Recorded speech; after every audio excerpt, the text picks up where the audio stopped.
क्या लगता है आप लोगों को कि सरकार टैक्स क्यों लगाती है? टैक्स क्या है?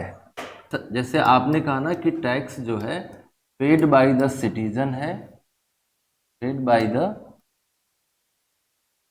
सिटीजन है और लेविड बाय द गवर्नमेंट है। सेक्सुअल रिलेशंस पर कोई रोक नहीं होती थी।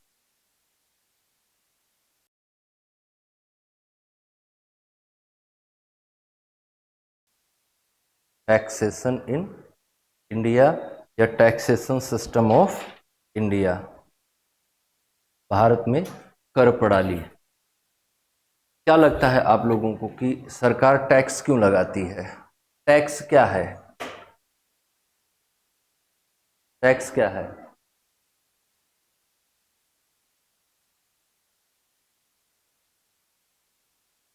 और कोई? टैक्स क्या है? टैक्स एक अनिवार्य भुगतान है, ऐसा आप कह रही हैं ना। टैक्स क्या है? एक कंपल्सरी लेवी है, कंपल्सन है। कौन पे करेगा इसको? सिटीजन्स पे करेंगे। किसको पे करेंगे? गवर्नमेंट को। अगर हम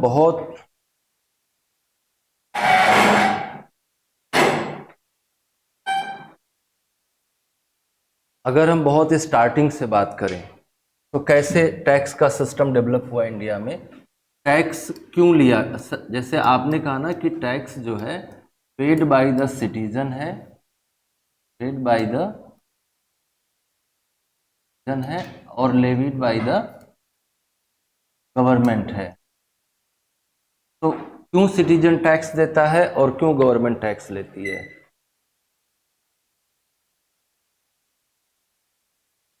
सरकार क्यों टैक्स लेती है और नागरिक क्यों बाध्य होते हैं टैक्स देने के लिए?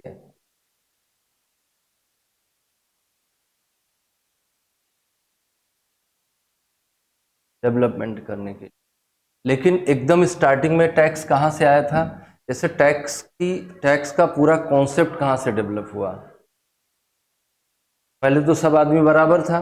एक ऐसे समाज में हम रह रहे थे जहाँ हर आदमी बराबर था। एकदम प्राइमरी स्टेज की हम बात कर रहे हैं, सबसे पहले वाले आदमी की बात कर रहे हैं जो कबीले में रह रहा था। सब आदमी बराबर था। फिर क्या हुआ कि हर आदमी ने, अच्छा जब सब आदमी बराबर था, हम आपको बार बार एक एग्जाम्पल बताते हैं कबीलाई ढांचे का। तो कबीला कैसा होता था? कबीला और समाज में क्या अंतर है? कबीला और सोसाइटी में क्या डिफरेंस है? हमें सरकार को क्यों टैक्स देना पड़ता है? क्योंकि हम लालची हैं। ये टैक्स की शुरुआत हमारी लालच से हुई है। कैसे हुई है? पहला वाला सोसाइटी कैसा था? कबीलाई सोसाइटी था। समाज और कबीले में क्या अंतर है? किस तरह के लोगों के समूह को हम कबीला कहते हैं और किस तरह के लोगों के समूह को हम समाज कहते हैं।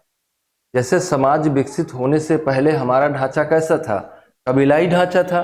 कबीले होते थे, वहां पे लोग रहते थे। तो क्या परिवर्तन हुआ जिसके कारण से आज के समाज को हम कबीला नहीं कहते, हम कहते हैं हम सोसाइटी में रहते हैं। कभी आपने कहा कि हम कबीले में रहते हैं? हमेशा आप क्या कहते हैं कि हम समाज में रहते हैं। तो कबीला और समाज में दो अंतर आया। कबीला जब तक था तो क्या था सिस्टम? सेक्सुअल रिलेशंस पर कोई रोक नहीं होती थी। सबसे पहली विशेषता इसकी ये होती है कि यहाँ पर यौन संबंधों पर कोई रोक नहीं है। मतलब कि पति पत्नी का कोई कॉन्सेप्ट नहीं है। कोई भी पुरुष किसी भी स्त्री के साथ सेक्सुअल रिलेशंस में आ सकता है, जिसका फायदा ये होगा कि नेक्स्ट जनरेशन को पता नहीं रहेगा कि उसका पिता कौन है। इससे फायदा क्या होगा कि कोई प्राइवेट प्रॉपर्टी का कॉन्सेप्ट नहीं रहेगा। जैसे अगर मैंने कोई चीज सृजित करी है, मैंने कोई प्रॉपर्टी क्रिएट करी है, अगली पीढ़ी में वो किसकी है? अगर अगर मैं वर्तमान समाज में नियम क्या है कि मेरे द्वारा सृजित की गई संपत्ति किसकी हो जाएगी? हमारे बच्चों की हो जाएगी। लेकिन अगर हमारा समाज उस ढांचे में रह जाता जिस ढांचे में पहले था, या उस ढांचे में प्रॉपर्टी पर किसका राइट रहता रहा होगा? कलेक्टिव राइट रहता होगा, सामूहिक अधिकार रहा होगा। तो संपत्ति पर सामूहिक अधिकार था, संपत्ति सबकी बराबर मात्रा में थी, इसलिए इस पर कोई टैक्सेशन का सिस्टम नहीं था। फिर हमने क्या किया, सेक्सुअल रिलेशंस को रेगुलराइज किया। कैसे रेगुलराइज किया? मैरिज के नाम पे विवाह करके सेक्सुअल रिलेशंस को रेगुलराइज कर दिया। और अब जो नई जनरेशन है उसमें फिक्स हो गया कि कौन किसका बेटा है, कौन किसकी बेटी है। ये पक्का पता चल गया हमको। ये पक्का पता चल गया तो क्या किया हमने जो असेट बनाई है, हमने जो प्रॉपर्टी बनाई है, वो हम अपने बच्चे को देंगे, ऐसा हमने नियम बना लिया। मतलब कि अब प्राइवेट प्रॉपर्टी का कॉन्सेप्ट आ गया। पहले जो था कलेक्टिव प्रॉपर्टी थी, तो प्रॉपर्टी की सुरक्षा करना किसकी जिम्मेदारी थी? सभी लोगों की जिम्मेदारी थी। जब प्रॉपर्टी ही कलेक्टिव है तो कलेक्टिवली उसको लोग लेंगे ना। हम सब की संपत्ति है। मान लीजिए एक ऐसे सोसाइटी में हम सब रहते हैं जहां हम सारे लोग पैसे कमा के एक जगह पे रखते हैं, तो उस पैसे की सुरक्षा करना किसकी जिम्मेदारी होगी? हम सब की जिम्मेदारी होगी। लेकिन हम इस कलेक्टिव रिस्पॉन्सिबिलिटी से कहाँ चले गए? प्राइवेट प्रॉपर्टी के कॉन्सेप्ट पे। अब हमारी जमीन है, हमको डर है कि हमारी जमीन पर ये न कब्जा कर लें, तो इस डर का समाधान कहाँ से आएगा? इस डर का समाधान ऐसे होगा कि हम अपने में से एक व्यक्ति को राजा चुन लेंगे, और राजा क्या करेगा? हमको गारंटी देगा कि हम आपकी जमीन किसी और को कब्जा नहीं करने देंगे, लेकिन इसके बदले में आपसे क्या लेंगे? हम आपकी जमीन में होने वाली उपज का एक हिस्सा ले लेंगे हम। ऐसा उसने सभी के साथ किया। तो राजा कहाँ से आया? सोशल एग्रीमेंट से आया, एक सोशल कॉन्ट्रैक्ट से आया कि हम आपकी संपत्ति की सुरक्षा करेंगे, और इस संपत्ति की सुरक्षा के बदले हम आपसे आपकी उपज का एक हिस्सा ले लिया करेंगे। आपसे आपकी उपज का एक हिस्सा ले लेंगे, ऐसा बहुत पहले भारत में कॉन्सेप्ट आया। लेकिन ये टैक्सेशन सिस्टम जो था कैसा था? वॉलेंट्री टैक्सेशन था। वॉलेंट्री टैक्सेशन का मतलब होता है स्वैच्छिक था। जिसका मन में आएगा देगा, जिसका मन में आएगा नहीं देगा। ये अपनी उपज का 1/6 लिया जाता था, स्वैच्छिक रूप से लिया जाता था। क्या यहाँ तक बात समझ में आई? यह है भारत में कराधान की शुरुआत, जो कि वैदिक काल में हुई। सबसे पहला टैक्सेशन सिस्टम वैदिक पीरियड में आया, जिसमें यह कहा गया कि कोई भी व्यक्ति कर देना चाहे तो दे, ना देना चाहे तो ना दे। और ये बहुत हैवी टैक्सेशन भी नहीं था। अपनी उपज का 1/6 देना होता था, राजा को देना होता था। राजा उस उपज से अपना खर्च चलाता था और आपकी सुरक्षा के लिए आपकी सुरक्षा सुनिश्चित करता था। तो टैक्सेशन सिस्टम कहाँ से आया? एक सोशल कॉन्ट्रैक्ट का रिजल्ट है। हमने सामाजिक समझौता किया। सामाजिक समझौता क्या किया? अपनी संपत्ति की सुरक्षा की गारंटी के लिए हमने एक सामाजिक समझौता किया।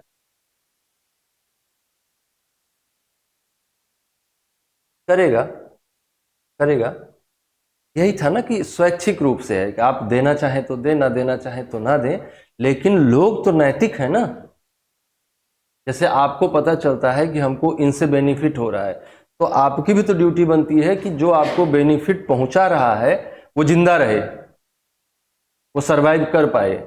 तो आप इस जिम्मेदारी के निर्वहन के क्रम में आप दे दिया करते थे टैक्स। जैसे ऐसा नहीं था। आज स्वैच्छिक कहने का आशय ये है ना कि अगर आज आप टैक्स नहीं जमा करोगे तो क्या होगा? पुलिस आ जाएगी, जेल हो जाएगी, आपको कानून बने हैं तमाम तरह के, आपको मुकदमा चलेगा आप पे। वो व्यवस्था नहीं थी। स्वैच्छिक कहने का यहाँ ये मतलब है कि जो नहीं भी दे रहा था उसकी भी राजा सुरक्षा कर रहा था और उसको किसी तरह से दंडित नहीं किया जाता था। लेकिन लोग नैतिक होते थे, प्रायः ऐसा कर देते थे। लेकिन धीरे धीरे क्या हुआ? राजा बिके मोर एंड मोर पावरफुल। धीरे धीरे करके राजा क्या करेगा? जो राजा के पास टैक्स, अच्छा हुआ क्या ना, धीरे धीरे करके लोगों की इकोनॉमिक एक्टिविटीज बढ़ती गई। पहले तो लोग केवल खेती ही करते थे, फिर और तरह की इकोनॉमिक एक्टिविटीज करने लगे। और जितने तरह की इकोनॉमिक एक्टिविटीज करने लगे, जितने तरह के वो आर्थिक क्रियाकलाप करने लगे, उन आर्थिक क्रियाकलापों ने क्या किया? लोगों की इनकम बढ़ाया। लोगों की इनकम में राजा ने अपना टैक्स बढ़ाया। राजा के पास ज्यादा अमाउंट में टैक्स आने लगा। राजा के पास ज्यादा अमाउंट में टैक्स आने लगेगा तो राजा क्या करेगा? अपने लिए आर्मी बना लेगा, टैक्स वसूलने के लिए जो है कर्मचारी अधिकारी नियुक्त कर लेगा, बड़े महलों में रहने लगेगा और नियम कानून बनाएगा। और इन सब के कारण से टैक्सेशन क्या हो जाएगा? वॉलेंट्री से मैंडेटरी हो जाएगा। अब राजा के पास सेना है, अगर आप टैक्स नहीं भरोगे ना तो राजा आपको दंडित करेगा, जबरदस्ती आके वसूल लेगा आपसे टैक्स। तो टैक्स इस तरह से वॉलेंट्री से मैंडेटरी हो गया। टैक्स को अगर बहुत खराब भाषा में कहा जाए तो ये एक तरह का एक्सटॉर्शन है, रंगदारी है। जैसे नहीं, जो जो रंगदारी वसूलता है वो क्या कहता है, सुरक्षा देंगे आपको, एक पेटी पहुंचा दो लेकिन इसके बदले हम आपको क्या देंगे, सुरक्षा देंगे।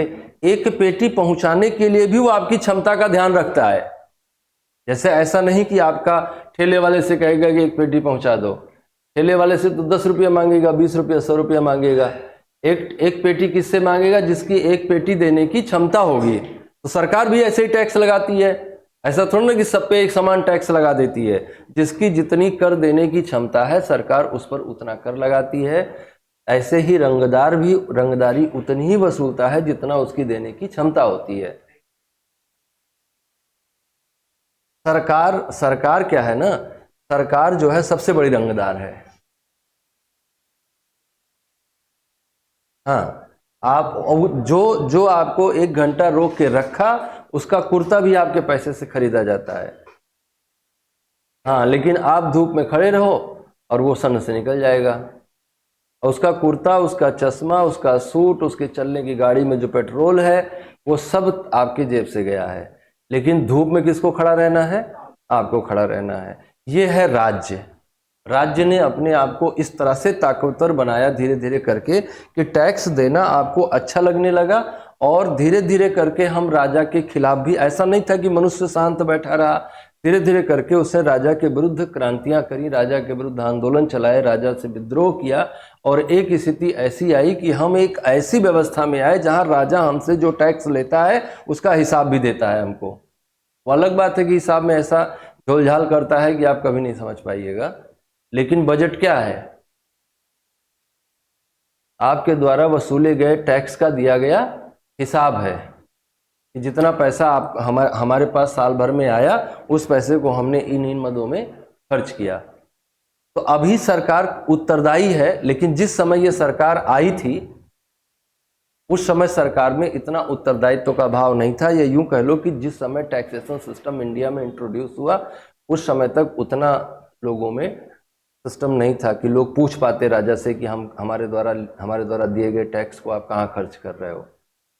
अभी भी लोग पूछ नहीं पाते हैं, अभी भी व्यवस्था वही है, झर गई पूछ रोमांत झरे, पशुता का झरना बाकी है, तन बाहर बाहर संवर चुका, मन अभी संवरना बाकी है।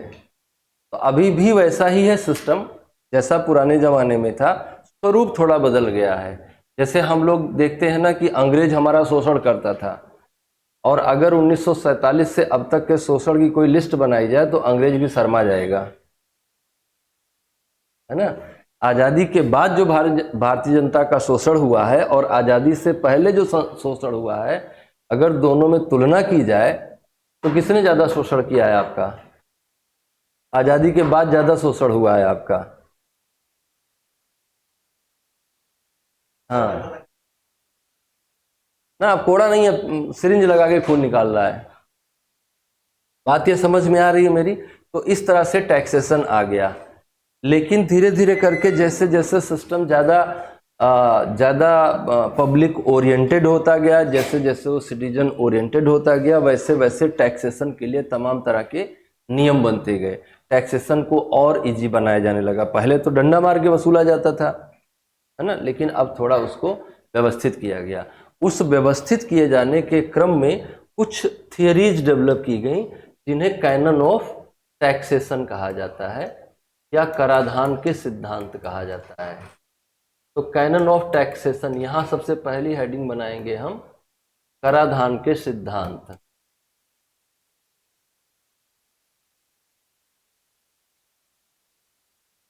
कराधान के सिद्धांत, कैनन ऑफ टैक्सेशन। तो कोई भी सरकार कैसे कर लगाती है, क्या क्या कैनन बनाए गए हैं। जैसे कोई भी सरकार जो अपने आप को उत्तरदायी सरकार कहती हो जो कहती हो कि वो जनता के वेलफेयर के लिए काम करती है, वो जनता पर टैक्स लगाए तो किन किन बातों का ख्याल रखना चाहिए।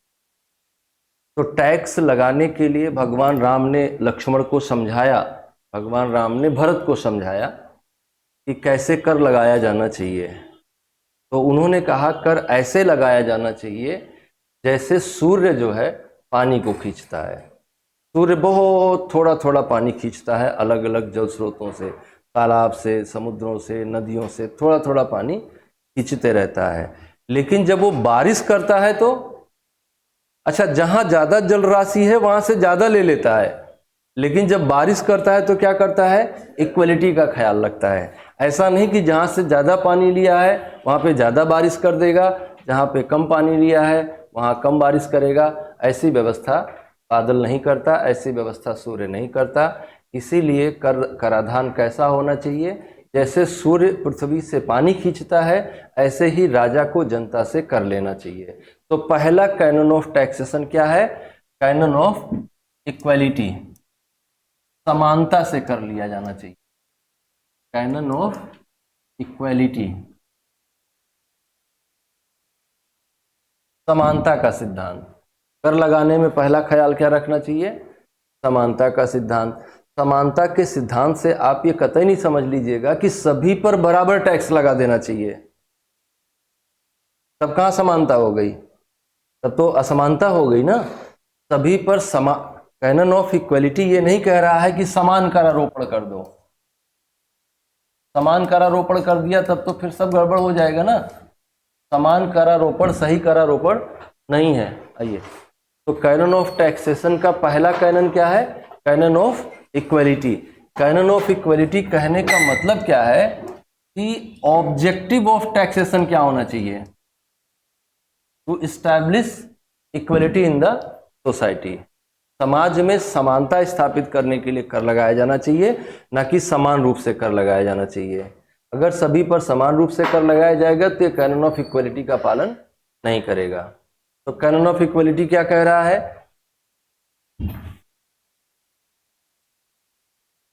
कैनन ऑफ इक्वलिटी कह रहा है कि इनकम और टैक्स में कैसा रिलेशन होना चाहिए।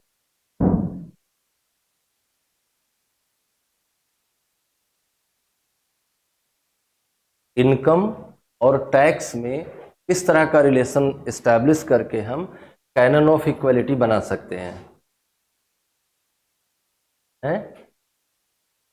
Higher income higher tax. मतलब कि इनकम टैक्स के क्या होना चाहिए, प्रोपोर्शनेट होना चाहिए, डायरेक्टली प्रोपोर्शनल होना चाहिए। ज़्यादा टैक्स लगे, ज़्यादा इनकम है तो ज़्यादा टैक्स लगे, कम इनकम है तो कम टैक्स लगे। बात क्लियर हुआ। तो पहला पहला कैनन ऑफ टैक्सेशन क्या है, कैनन ऑफ इक्वलिटी। समानता पर आधारित करारोपण किया जाना चाहिए और समानता का आधार हमें इस तरह से बनाना चाहिए कि ज़्यादा इनकम ज़्यादा टैक्स, कम इनकम कम टैक्स। क्या ये बात समझ में आई। तो पहला पॉइंट नोट करिए, कैनन ऑफ टैक्सेशन में पहला कैनन नोट करिए, कैनन ऑफ इक्वलिटी, समानता का सिद्धांत। और इसमें एक पॉइंट नोट करके लिखिएगा, डैश करके लिखिएगा, tax should be equal and proportionate to the income. Income should be, tax should be equal and proportionate to the income. कर समान होना चाहिए और आय के अनुपात में होना चाहिए।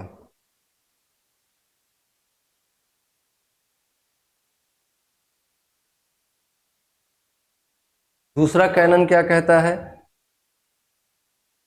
दूसरा कैनन ऑफ टैक्सेशन कहता है कैनन ऑफ इकोनॉमी का पालन किया जाना चाहिए। टैक्स लगाते समय क्या नियम पालन करना चाहिए, कैनन ऑफ इकोनॉमी का पालन किया जाना चाहिए। कैनन ऑफ इकोनॉमी क्या है, लाभ का सिद्धांत कहते हैं इसको हिंदी में। लाभ के सिद्धांत का पालन किया जाना चाहिए। कैनन ऑफ इकोनॉमी कहता है कि income earned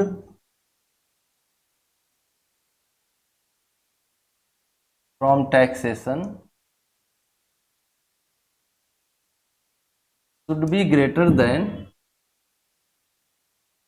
income should be greater than expenditure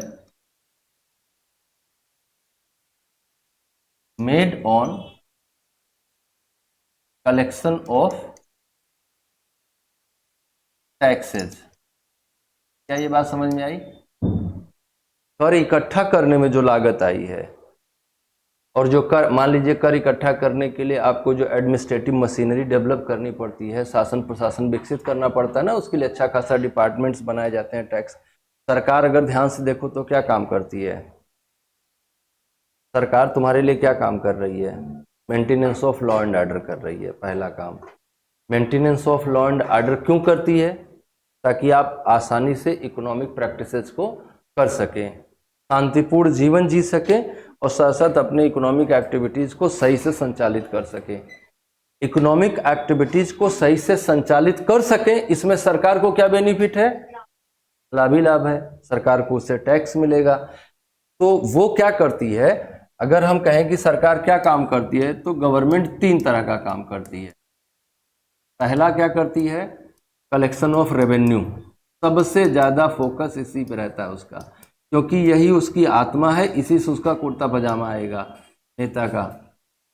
वो इसके बारे में बाद में सोचता है कि इससे तुमको क्या मिलेगा, लेकिन उसको ये पता है कि कलेक्शन ऑफ रेवेन्यू ही हमारे शोभा यात्रा और हमारी जो भी कौन सी यात्रा होती है, रोड शो, है ना, इन सब के लिए पैसे कहाँ से आएंगे? कलेक्शन ऑफ रेवेन्यू से आएंगे।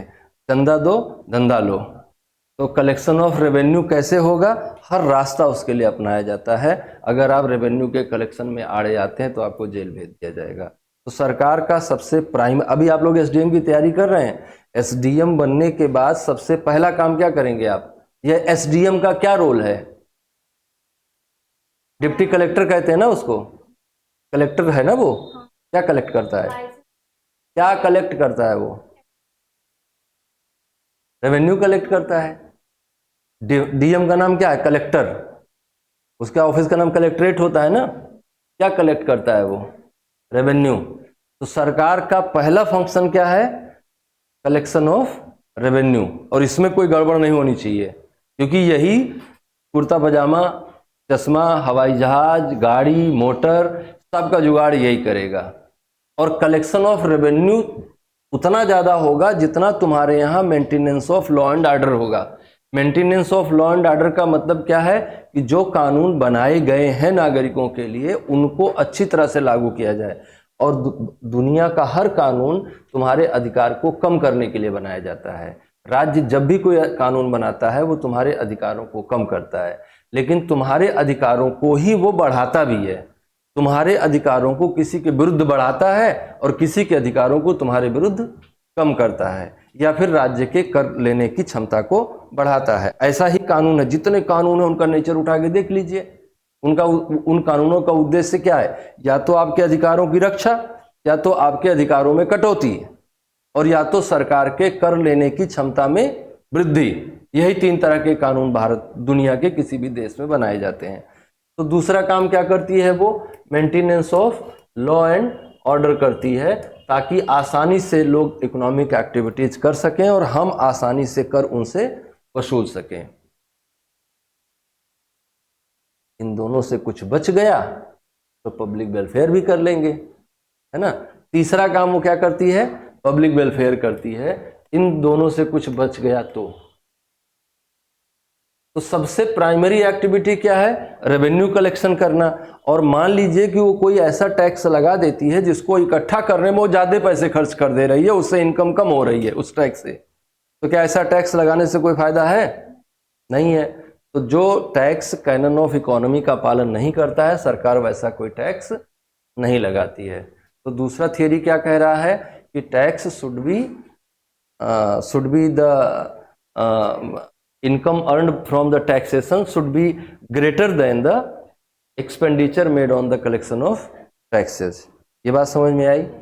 हिंदी में लिख लीजिए। इकट्ठा किया गया कर इकट्ठा करने में हुए खर्च से अधिक होना चाहिए।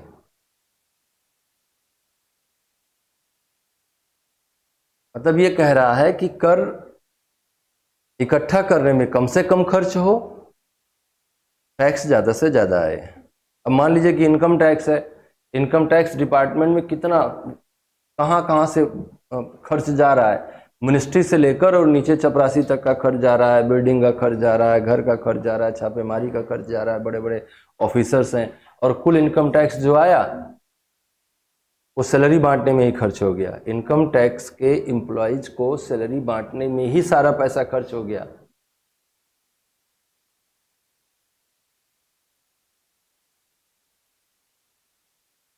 कहाँ जाता है, कहाँ जाता होगा बताओ? जो जो छापे मार के पैसा इकट्ठा होता है वो कहाँ जाता है?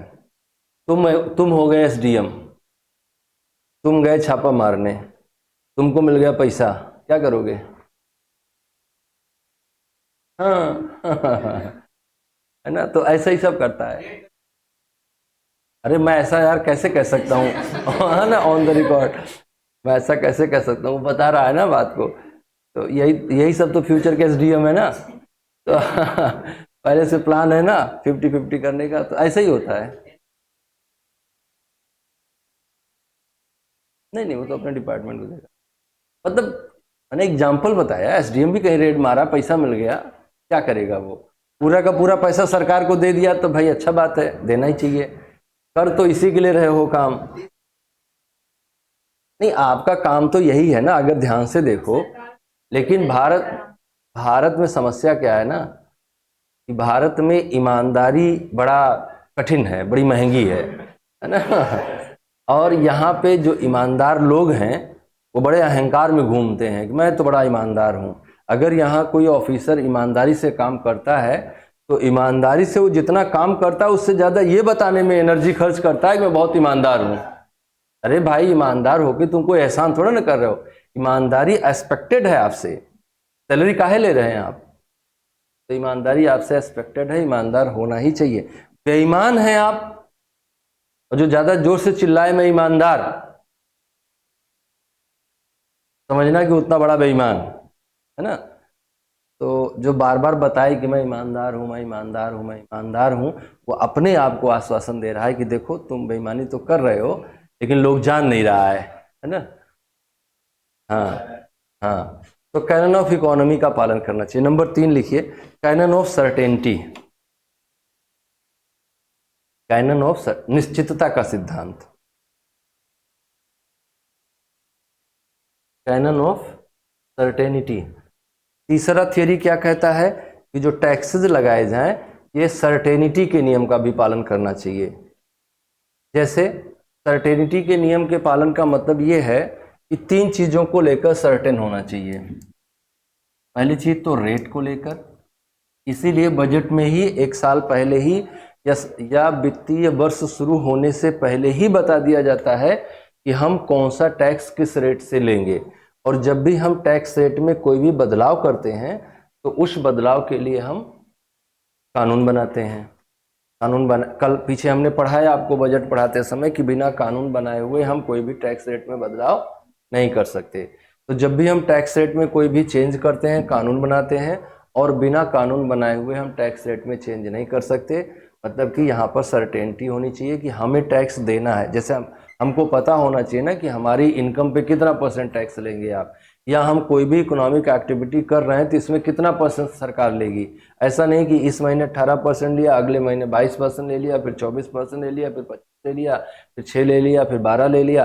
ऐसे कुछ भी मर्जी के हिसाब से नहीं चलना चाहिए, ताकि इकोनॉमिक एक्टिविटी करने वाले लोगों को भी ये पक्का पता हो कि हमको कितना मिलना है, और सरकार को भी ये पता रहे कि हमको फला टैक्स से कितनी इनकम होने वाली है साल भर में, वो अनुमान लगा सके। लेकिन साल में एक बार बदलेगा, और वो भी आपको पहले ही बता दिया जाएगा। जैसे बजट कब आता है, फरवरी के फर्स्ट वर्किंग डे को बजट आ जाता है, और first working day of February को आपको पता चल जाता है कि कौन से टैक्स में सरकार क्या बदलाव करने जा रही है। और वो टैक्स लागू कब से होगा, 1 अप्रैल से। तो आपको पहले ही बता दिया गया ना कि रेट बदलने वाला है, या कम होने वाला है, या ज्यादा होने वाला है। तो कैनन ऑफ सर्टेनिटी का पालन कर रहा है ये टैक्स, जो टैक्स पहले से तय है। दूसरा क्या होता है कि डेट ऑफ पेमेंट को लेकर भी, date of payment of tax को लेकर भी सर्टेनिटी होनी चाहिए। कब लिया जाएगा कर, इसकी सर्टेनिटी होनी चाहिए। हम गेहूं बोने की तैयारी में है, फिर आके गेहूं पे टैक्स ले लो हमारे, गलत बात है ना ये। गेहूं पर हमारे टैक्स कब लिया जाना चाहिए, जब हमारी फसल कट के तैयार हो गई हो, है ना। तो डेट हम कौन सी रखेंगे, सरकार ये ध्यान में रखती है कि लोगों को इनकम कैसे हो रही है, लोगों की इनकम के क्या सोर्सेज हैं और कौन से डेट पर टैक्स लिए जाने से फायदा होगा। तो डेट ऑफ टैक्सेशन में सर्टेनिटी होनी चाहिए, रेट ऑफ टैक्सेशन में सर्टेनिटी होनी चाहिए, अथॉरिटी में सर्टेनिटी होनी चाहिए। अथॉरिटी ऑफ टैक्सेशन कौन है, इसमें भी सर्टेनिटी होनी चाहिए। ये नहीं कि आज पुलिस आ गई वसूलने, कल पोस्टमैन आ गया वसूलने, परसों डॉक्टर आ गया वसूलने, परसों कोई आ गया वसूलने, ऐसा करके नहीं होना चाहिए। हमसे कौन टैक्स लेगा, कब लेगा, किस रेट पे लेगा, it must be certain.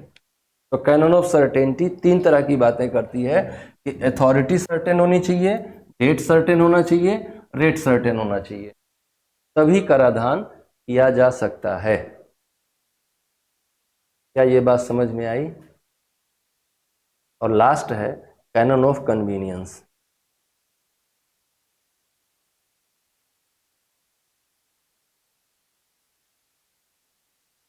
Canon of convenience, convenience को हिंदी में क्या कहेंगे, सुगमता का सिद्धांत, सुगमता का सिद्धांत।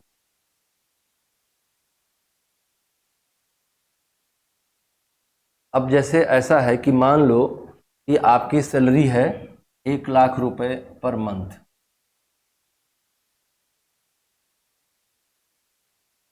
ऐसी सैलरी होगी आपकी आने वाले टाइम में, है? और बढ़ ही जाएगी। कि हम जीवन में 2 तरह से, एक तो हमारे विचार हैं, एक हमारे कर्म हैं। और विचार तो सभी के बहुत अच्छे हैं इस दुनिया में ना।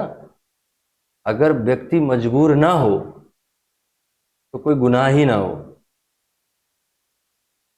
हाँ,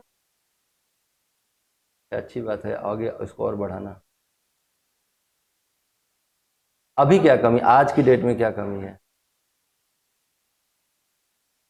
तो पैसा मिल जाएगा तो हमको दे दोगी।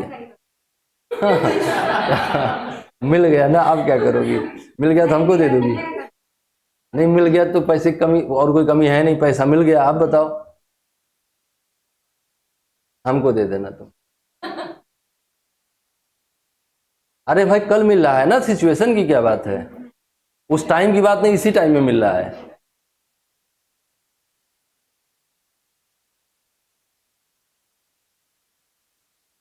जो काम, कोई काम बंद किया है क्या, कौन सा, गुड। तो फिर तुम नौकरी करोगी कि?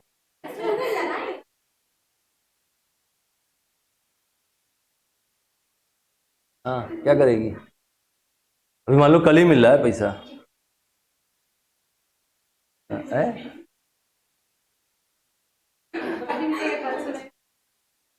क्या करोगे पैसे का, कुछ हमको दे दोगे तो? हमारे पास बहुत काम है, अगर जिनके पास कोई काम नहीं है ना, वो सब हमको दे देना। हाँ, हमें वो बहुत काम है। हाँ। क्या कीजिएगा, पहले पैसा मिल गया सैलरी तो बताइए। इतना तो तुम लोग के पास प्लान नहीं है, फिर तुम सोचते हो हमको एसडीएम बनाओ। 1 लाख रुपया खर्च करने का प्लान है नहीं, तो कहाँ बता पा रहे हो।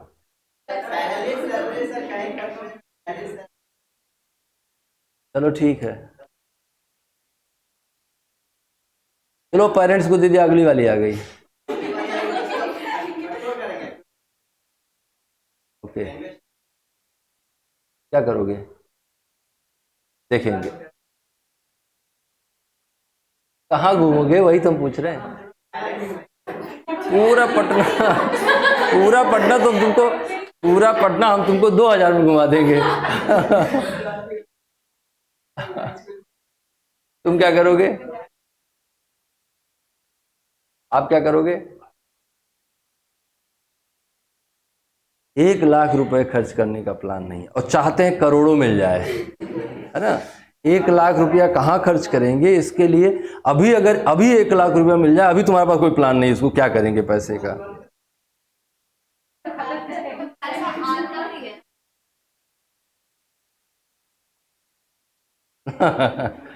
तो पैसा आता है लेकिन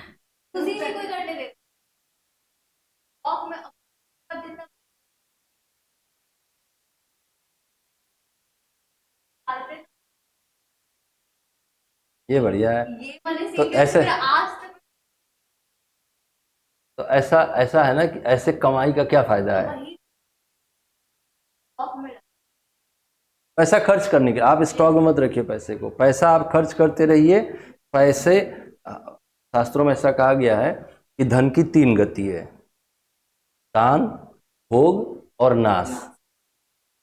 या तो आप दान कर दीजिए पैसे को, सबसे बढ़िया गति पैसे की क्या है? इस तरह के काम में खर्च करिए, दान करिए। दान नहीं करना चाहते हैं तो उपभोग करिए। और अगर इन दोनों से बच गया आपका पैसा तो क्या हो जाएगा? आपका नाश करेगा पैसा वो। कोई मार के छीन लेगा आपसे, वो द कंजप्शन है ना, कोई मार के छीन लेगा आपसे, या आप बहुत पेट काट काट के बचाए हैं, आपका बच्चा उसका मोटरसाइकिल खरीदेगा, मौज उड़ाएगा उससे, और तुमने अपने जीवन में क्या किया है? कुछ नहीं, तुम पेट काटते रह गए अपना। तो धन की केवल 3 गति है, दान, भोग और नाश। या तो आप दान करिए धन को, या तो उसका उपभोग करिए, या फिर वो आपको नष्ट कर देगा। तो बहुत ज़्यादा सेविंग करने से वो आपको नष्ट कर। तो पैसे को तो रुकने मत दीजिए। जैसे शरीर में खून अगर एक जगह पर रुक गया तो पूरे शरीर को पैरालाइज करता है, ऐसे ही पैसा भी है। पैसा समझ लीजिए कि रक्त संचार है शरीर का। पैसा अगर एक जगह पे रुक जाता है तो पूरी इकोनॉमी को पैरालाइज करता है। इसीलिए ना सरकार इतना ज़्यादा जोर लगा के प्रयास करती है कि कोई पैसा किसी के पास इकट्ठा ना रहने पाए। पैसा चलन में जितना ज़्यादा है, जितना ज़्यादा फ्लोटिंग मनी है, वही देश की इकोनॉमी को मजबूत करता है। अदरवाइज वो इकोनॉमी को पैरालाइज करता है। बात समझ में आई? आपकी लाइफ को भी खराब करता है वो। तो पैसा हमेशा, बचत कितनी होनी चाहिए? 1-2 महीना खर्चा चल जाए, इतनी बचत रखो कि अगर कोई फ्यूचर में ऐसी कंडीशन बन जाए जिसमें हमारे पास कमाने का क्षमता ना हो तो भी हम अपना सर्वाइवल कर सकें। लेकिन उससे ज़्यादा आप अपनी ज़रूरतों को कम करके पैसा बचा रहे हो तो आपसे बड़ा बेवकूफ़ कोई नहीं है। क्योंकि आपको नहीं पता कि ये बचत किस दिन आपके हाथ से निकल जाएगी। आप ही, मैं कह तो रहा हूं, वही मैं कह रहा हूं, है ना। कब चले जाएंगे आप, भरोसा नहीं है आपका। पलक झपकने भर की देर लगती है आपको यहां से जाने में। तो किसके लिए? मतलब ठिकाना क्षण भर का नहीं है, तैयारी सदियों की है। तो ये बेवकूफ़ी नहीं है तो क्या है? ऐसे ही हैं बहुत सारे, नहीं ऐसे ही हैं। हाँ हाँ, वो या तो हमारे देश की 90% आबादी, 95% आबादी या तो भविष्य में जी रही है या तो भूत में जी रही है। वर्तमान में तो थोड़े ही लोग जी पा रहे हैं, रेयर हैं वो जो वर्तमान में जी रहे हैं, है ना, है। हाँ, तो जो है वो अभी है। तो ये 3 चीज़ों के लिए सर, अच्छा मैं बता रहा था कैनन ऑफ कन्वीनियंस कैसे नियम होना चाहिए। जैसे मान लीजिए कि आपकी सैलरी 1 लाख रुपए है, तो साल भर में आपकी सैलरी कितनी हो गई? 12 लाख रुपए। मान लीजिए कि सरकार के टैक्स की दर है 10%, तो आपका टैक्स कितना? हम कुछ इस पर स्लैब व्लैब का नियम नहीं लागू कर रहे हैं, हम सीधे नियम लागू कर रहे हैं। मान लीजिए कि सरकार कुल इनकम पे लेती है, कोई स्लैबिंग नहीं कर रखी है। हालांकि ऐसा है नहीं अपने यहाँ। कैसा है कि 3.5 लाख तक लगेगा नहीं, फिर 5% लगेगा, फिर 10% लगेगा, फिर 15% लगेगा, फिर 20% लगेगा, ऐसा करके नियम है ना। लेकिन हम मानते हैं कि एक सिंपल रेट है 10% की, तो आपका टैक्स कितना बना? 1,20,000।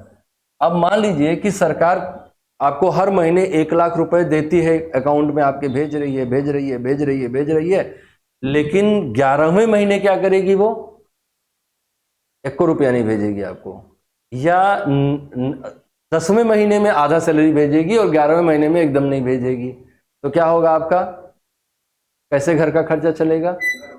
सब गड़बड़ हो जाएगा। तो कैनन ऑफ कन्वीनियंस क्या कहता है कि भैया ऐसा है कि टैक्स आराम से लो, ऐसे नहीं कि एक दिन में पूरा ले लो, है ना। कैनन ऑफ कन्वीनियंस क्या कहता है? टीडीएस काट लो 10%। इसको कहते हैं टैक्स डिडक्शन ऑन सोर्स। जो पेमेंट कर रहा है आपको वही क्या करेगा, आपसे 10% काटता जाएगा। तो साल भर में उसने कितना काट लिया, 1,20,000। कितना टैक्स हुआ आपका, 1,20,000। बात हो गई खत्म। एक एक झटके में आपको टैक्स लेती सरकार तो आपको बड़ा दर्द होता है ना, बहुत दर्द होता है। तो वो 10-10 हज़ार रुपए कर करके उसने पूरे साल में काट लिया।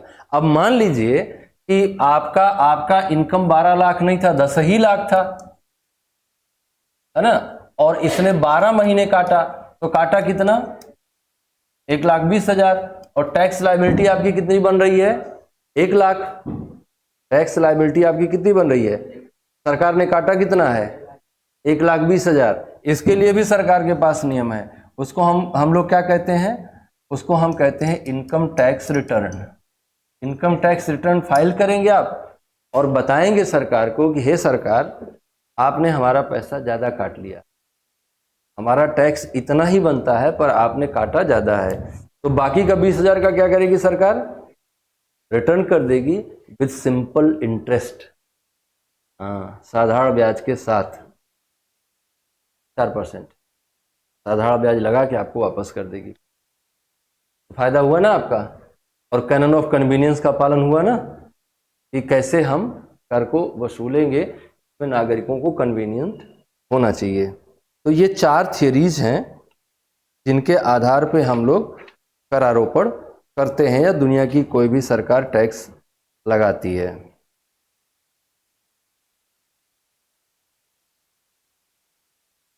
बिल्कुल बिल्कुल। और इसके अलावा और भी सिंप्लिसिटी होनी चाहिए, एफिशिएंसी होनी चाहिए, फेयरनेस होनी चाहिए। सिंप्लिसिटी का मतलब कि बड़ा कॉम्प्लेक्स बना दोगे कर जमा करना तो लोग कर जमा करने से भागेंगे, जैसे जीएसटी को बना रखा है ना। जैसे इनकम टैक्स भी अगर आपको अपने आप से अपना इनकम टैक्स रिटर्न फाइल करना हो तो आपको आएगा नहीं कि इसमें क्या लिखना है, कैसे लिखना है। हालांकि उसके लिए धीरे धीरे करके सरकार सिंप्लीफाई कर रही है। और बहुत ज़्यादा जटिल मत बनाओ, बहुत ज़्यादा उसमें रेड टेपिज्म मत लगाओ, है ना। तो वो जैसे भारत में कैसा है, अगर अभी आपके पास कोई भी टैक्स लेने वाला आ जाए, मान लीजिएगा आपके पास जीएसटी वसूलने वाला आ जाए, आपको ऐसा हड़काएगा, ऐसा माहौल बना हुआ है देश में कि जीएसटी वसूलने वाला आ गया, सब हड़बड़ हो जाएगा, सब इधर उधर भागने लगेगा और वो भी उल्टे पुल्टी बातें करने लगेगा, टैक्स वसूलने वाला भी। अगर मैंने टैक्स नहीं दिया है तो अगर हमारे यहाँ टैक्स डिपार्टमेंट कोई रेड करता है तो उसको क्या करना चाहिए, हमारा पूरा सम्मान करना चाहिए। और हमने टैक्स नहीं दिया है, हमसे ये कहना चाहिए कि श्रीमान जी आपने टैक्स नहीं भरा है, ये आपकी जिम्मेदारी है, आप इसको भरिए वरना आपके खिलाफ मुकदमा हो जाएगा। हमें मुकदमे से बचना होगा तो हम टैक्स भरेंगे, मुकदमा लड़ना होगा मुकदमा लड़ेंगे। टैक्स अथॉरिटी को क्या अधिकार है हमको गाली देने का, हमसे बदतमीजी करने का, कोई अधिकार नहीं है। लेकिन होता नहीं है ऐसा व्यवहार में, पहले आते साथ भौकाल मचा देता है।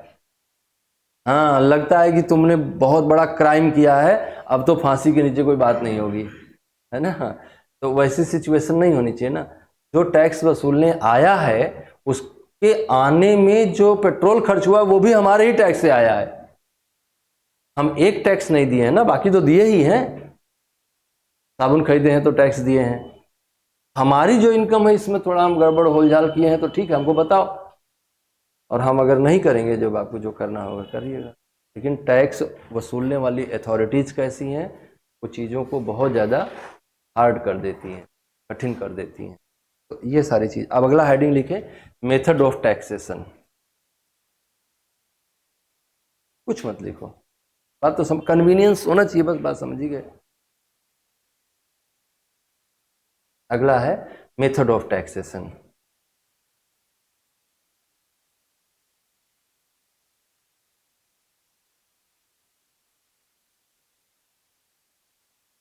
अब इसमें देखो 3 तरह का टैक्सेशन है, हालांकि ज्यादातर लोग 2 तरह के टैक्सेशन की बात करते हैं।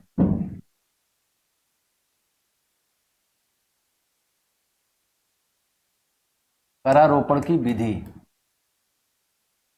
Method of taxation. तो आपने इस रेफरेंस में 2 तरह के कर पढ़े होंगे। एक को हम लोग क्या कहते हैं, प्रोग्रेसिव टैक्सेशन और दूसरे को क्या कहते हैं, रिग्रेसिव टैक्सेशन, और तीसरे को क्या कहते हैं, प्रोपोर्शनेट टैक्सेशन।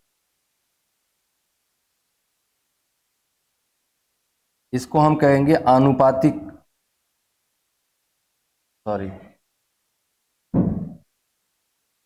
हिट हो गया,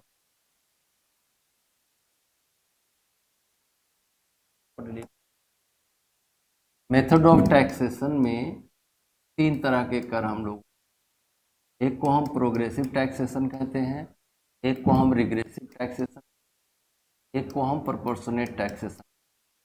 इन तीनों को जरा समझना चाहिए। प्रोग्रेसिव टैक्सेशन क्या है? प्रोग्रेसिव टैक्सेशन को कुछ इस तरह से समझ सकते हैं आप। एक एक्सिस को हम मानते हैं कि इनकम का एक्सिस है,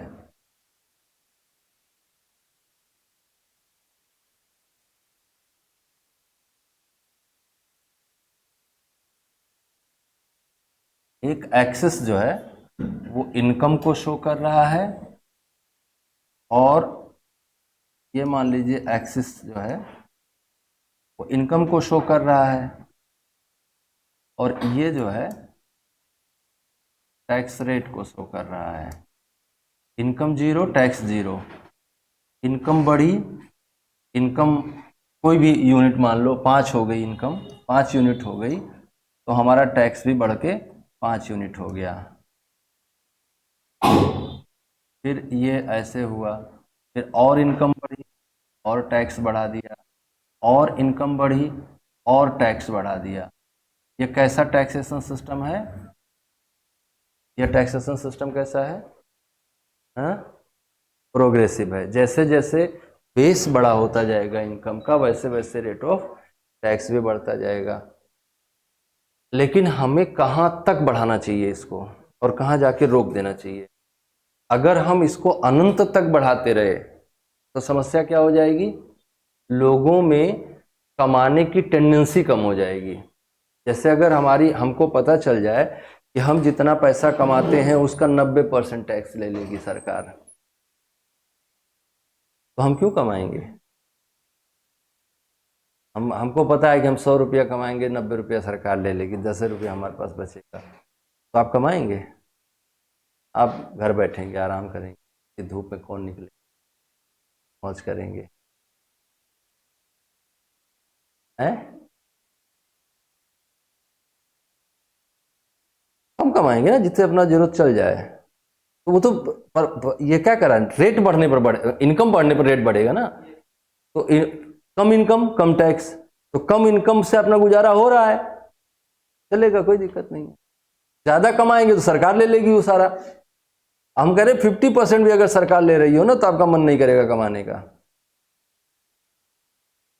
भारत में बहुत कर है, बहुत हैवी टैक्सेशन है इंडिया में। तो कितना आपको लगता है कि सरकार की मैक्सिमम लिमिट क्या होनी चाहिए? आइए, कहाँ रह गई थी? कितना आपको लगता है कि किस रेट पे टैक्स लगाया जाए ताकि ये समस्या ना होने पाए? बोलिए, मैक्सिमम क्या परसेंटेज होना चाहिए? ऐसे बताइए, ऐसा कोई नियम दुनिया में, कोई ऐसा सिद्धांत है नहीं ना यार। 1.5-2% बहुत कम है, 1.5-2% तो बहुत कम है।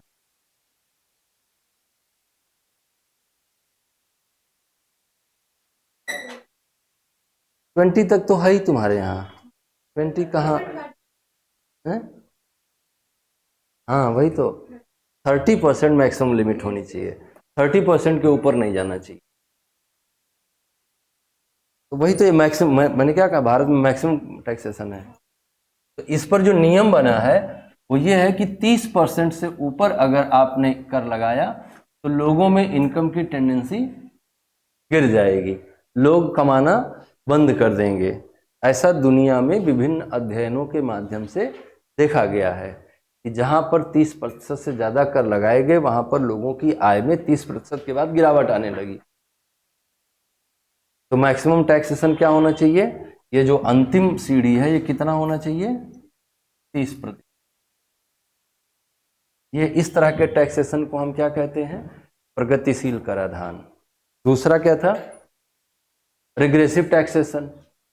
अच्छा, इसमें इसकी समस्या क्या है, इससे नुकसान क्या होगा,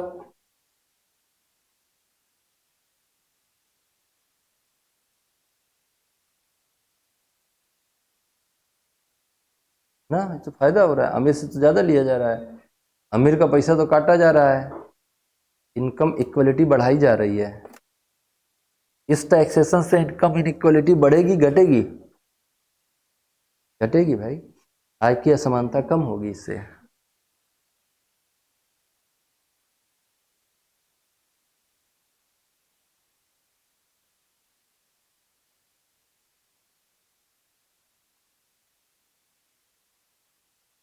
लोग अपनी इनकम को कम करके दिखाएगा, कमाएगा लेकिन कम करके दिखाएगा, ब्लैक मनी बढ़ेगा उससे।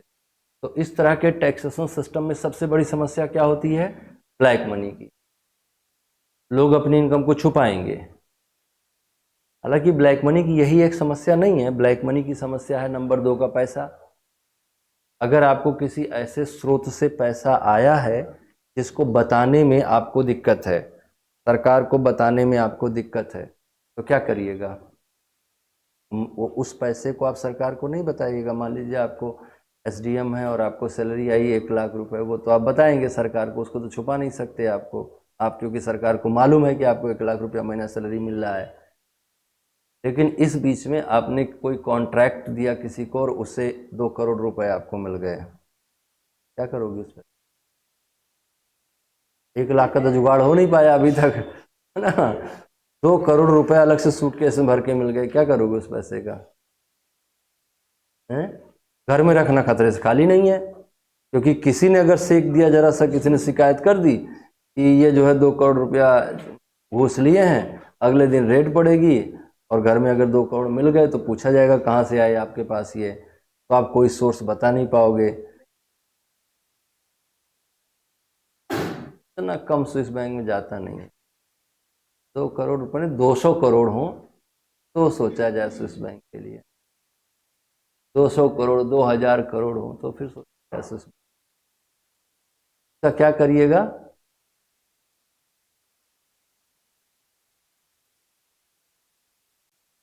है,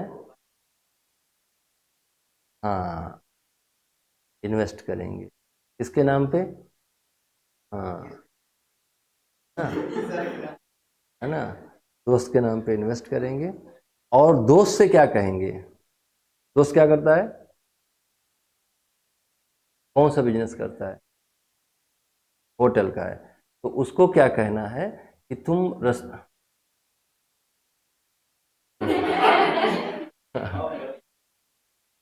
इस तरह का टैक्सेशन जो है सबसे पहली समस्या क्या क्रिएट करता है, ब्लैक मनी करता है।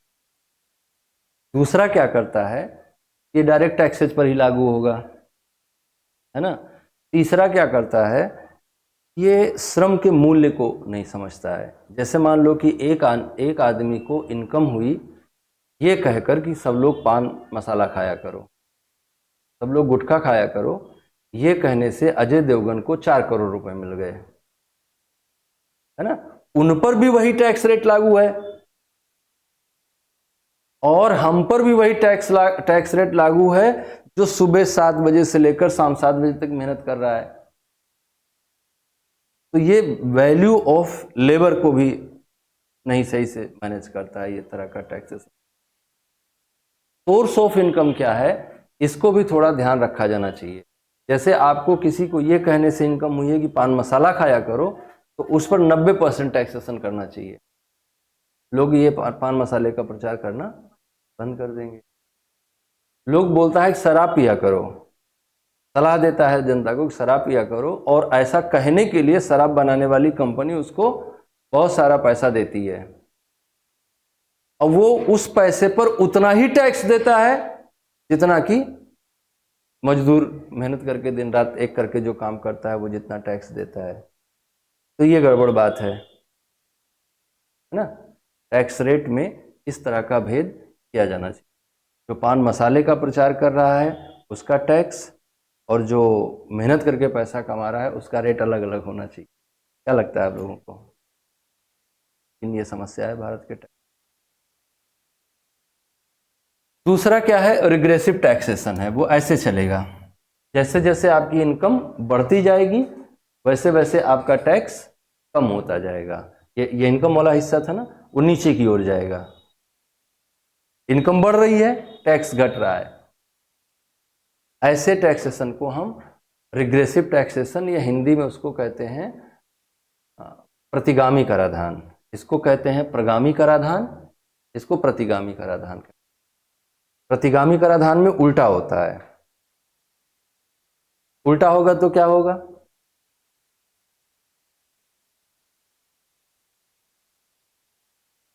जैसे ये इसका अगर ग्राफ बनाओगे इसी सेम एक्सिस पे, मान लीजिए कि ये टैक्स रेट है और ये इनकम,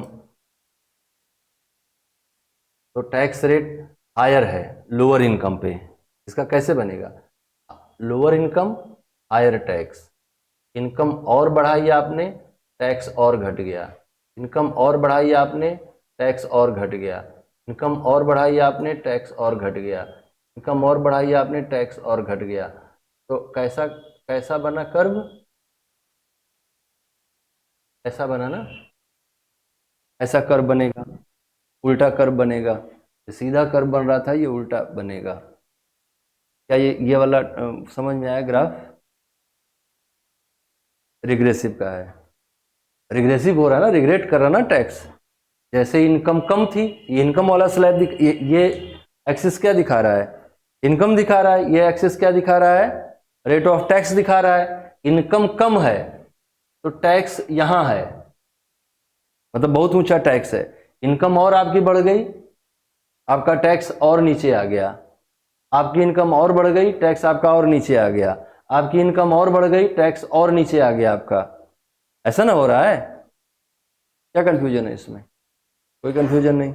रिग्रेशन हो रहा है ना टैक्स का, इनकम बढ़ने के साथ साथ टैक्स कम होता जा रहा है। इसके फायदे क्या होंगे? कमाने की टेंशन, कोई धन छुपाएगा नहीं। अगर किसी की इनकम मान लीजिए सबसे हायर स्लैब में जा रही है तो वो क्या प्रयास करेगा? कम से कम स्लैब में जाए, उससे कम में जाए, उससे कम में जाए, उससे कम में जाए, उससे कम में, इनकम बढ़ाने का प्रयास करेगा। तुम्हारे यहाँ इनकम छुपाने का प्रयास करेगा, यहाँ इनकम दिखाने का प्रयास करेगा। तो ब्लैक मनी की समस्या का सबसे बढ़िया समाधान क्या है? Regressive taxation.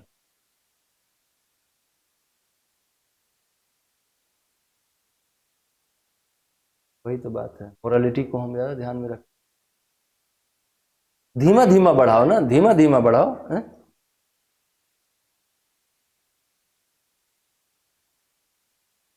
नहीं, एक जैसे जैसे, हाँ वही तो, जैसे एक एक जीरो स्लैब रखो ना। जैसे यहां पर भी तो जीरो स्लैब रखते हो ना, वैसे वहां भी एक जीरो स्लैब रखो, है ना, कि भाई इतना है तो उस पर कोई टैक्स नहीं होगा। अब मोरली एथिकली तो थोड़ा लग रहा है कि गड़बड़ है, लेकिन जो है उसमें स्लैब को उतना, दरअसल यहाँ पर ना डेविड रिकार्डो की थियरी काम आएगी। डेविड रिकार्डो क्या कहते हैं? कर लिया ही नहीं जाना चाहिए उस पर जिससे लोगों का सर्वाइवल। कर हमेशा किस पे लेना चाहिए? अधिशेष पर लेना चाहिए। अधिशेष मतलब सरप्लस पे लेना। जैसे हमें अगर कोई इनकम होती है, उसके बाद जो पैसा बचता है उस पर टैक्स लेना। तो हमारी सरकार ने तय किया, जैसे 3.5 लाख रुपए तक नील है इनकम टैक्स। 3.5 लाख तक आपकी इनकम होती तो आपको कोई टैक्स नहीं भरना है, लेकिन कम है। अगर आपका 4 लोगों का परिवार है जिसमें 2 बच्चे भी हों, तो 4 लोगों की फैमिली में 2 बच्चे होंगे ही होंगे। हम एकदम सबसे न्यूक्लियर फैमिली की बात कर रहे हैं। और मान लीजिए को किसी मेट्रोपॉलिटन सिटी में रहती है, वो फैमिली जो है किसी मेट्रोपॉलिटन सिटी में रहती है, तो 3.5 लाख रुपए में वो अपना सर्वाइवल नहीं, किसी कीमत पर नहीं कर पाएगी। और अगर कर भी पाएगी तो वो खराब जीवन जी रही होगी। अगर गुणवत्तापूर्ण जीवन किसी मेट्रोपॉलिटन सिटी में आपको जीना है, 4 लोगों की फैमिली है, कम से कम 60 से 70 हज़ार रुपये आपके खर्च हो जाए। हम कहते हैं कि 60 से 70 हज़ार रुपये में थोड़ा चौड़े से रह लेगा, है ना, अच्छे से रह लेगा। मान लो आप चाहते हैं कि नहीं हम सर्वाइवल पर ही रखेंगे, तो कम से कम 50 हज़ार रुपये तो उसको सर्वाइवल के लिए चाहिए ही चाहिए। अगर 2 बच्चे उसके स्कूल गोइंग हैं तो 50 हज़ार की लिमिट अगर आप रखते हैं तो 6 लाख हुआ। हमको तो लगता है कि सरकार को 6 लाख रुपए पर एक भी पैसा टैक्स नहीं, लेकिन भारत में कभी ऐसा स्लैब नहीं बना 6 लाख वाला, हमेशा उससे नीचे का ही रहा है, 5 तक गया है, अभी घटाया है, 3.5 है, पहले 5 तक था, तो 5 मैक्सिमम स्लैब गया है। अब इस बार इलेक्शन होना था तो बढ़ा देना चाहिए, है ना। इलेक्शन ऐसे बीच बीच में होते रहने से जनता को बहुत सारे लाभ होते रहते हैं। जैसे मोदी जी आए कल, कम से कम 100-150 करोड़ रुपए खर्च हुआ होगा मोदी जी के स्वागत में, तो 100-150 करोड़ रुपए किसको मिले होंगे? यहीं वाले के, यहीं का फूल बिका होगा, यहीं का जो है व्यवस्था सारी, यहीं का बांस बल्ली बिका होगा, यहीं के टेंट बिके होंगे, यहीं का होटल बुक हुआ, तो पटना को थोड़ा फ़ायदा हो गया। तो ऐसे बीच बीच में आते रहना चाहिए, है ना। और कुछ कुछ जैसे बीच बीच में ऐसे कुछ होते रहना चाहिए। फॉरेन विजिटर्स आए तो उनको घुमाते रहना चाहिए। मान लो कि अमेरिका के राष्ट्रपति आ रहे हैं और मोदी जी उनका स्वागत करेंगे पटना में, पटना का कायाकल्प हो जाए, मज़ा आ जाएगा पटना। तो लेकिन नहीं, पटना पटना सिर्फ वोट के लिए आए। हाँ, वो भी भाषण भी नहीं दिए। जानते हैं पटना में सब समझदार लोग हैं, पकड़ लेंगे हम, है ना। है ना, यहाँ बोलना ठीक नहीं है। उड़ीसा में बोल रहे थे ना कि जो नवीन पटनायक हैं उनको उड़ीसा के सभी जिलों और उनकी राजधानियों का नाम नहीं याद होगा। कुछ भी आदमी बोलते रहते। 70 साल के जो बुजुर्ग हैं उनका इलाज उनका बेटा करवाएगा, और ये बेटा 74 साल का है। मोदी जी 70 साल के माँ बाप के 74 साल के बेटे हैं। और असली पप्पू कौन है? राहुल गांधी, है ना। दुनिया की निगाह में पप्पू कौन है? राहुल गांधी। कैसा मतलब नरेशन बना हुआ है इस देश में, और कितनी बेचारे हैं इस देश के लोग कि उनको मतलब कुछ मतलब नहीं है, कहीं कुछ रियलिटी से कुछ लेना देना ही नहीं है। जो उनके दिमाग में नरेशन बनाया जाता है बेचारे उसको एक्सेप्ट कर लेते हैं। बोला भाई हम कह रहे हमारे देश की जनता क्या है? भेड़ है। और डेमोक्रेसी क्या है? इंडिया की डेमोक्रेसी क्या है? भेड़ चाल है। और इस भेड़ चाल में सबसे आगे चलने वाली भेड़ का नाम मीडिया है। सबसे आगे आगे चल रही है वो, जो नरेशन बनाती है, बाकी जनता उसी के पीछे पीछे जा रही है। पीछे वाली भेड़ ये भी नहीं देखती कि आगे वाली भेड़ कुएं में जा रही है कि खाई में जा रही है। चलते जा रहे हैं, आगे वाली भेड़ सब सही ही कह रही होगी, सही कर रही होगी। तो आगे की भेड़ मीडिया है, पीछे की भेड़ हम लोग हैं। मीडिया जो दिखाता है हम सब सही मानते हैं, जो नरेशन बिल्डिंग करता है उस पर हम पूरा कायम रहते हैं। मोदी जी के इंटरव्यू आजकल देख रहे होंगे, कैसे इंटरव्यू होते हैं। बात समझ में आया? ये दोनों टैक्सेशन समझ में आए? प्रोपोर्शनेट में क्या होगा? प्रोपोर्शनेट में एक रेट फिक्स कर दी जाएगी, आपको 1 रुपया इनकम हो रही है या 1 करोड़ इनकम हो रही है, उतना परसेंट आपसे ले लिया जाएगा। इसमें किसी भी तरह से और कोई नियम लागू नहीं होता है। प्रोपोर्शनेट यही है, समझ लो, है ना, प्रगामी ही है। तो इसीलिए हमने कहा ना 2 ही तरह का टैक्सेशन है। प्रोपोर्शनेट में क्या होगा? कोई लिमिट नहीं होगी, सिंगल कॉइन भी हुआ उसमें कोई जीरो स्लैब नहीं बनेगा। आपको 1 रुपए की भी इनकम है तो सरकार को एक निश्चित रेट से टैक्स देना है, और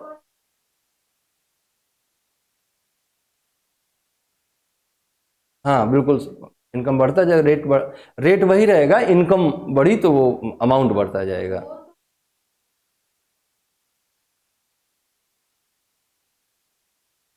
ज़्यादा हो जाएगा, तो इसीलिए तो रोक ले रहा है ना, इसीलिए रोक ले रहा है।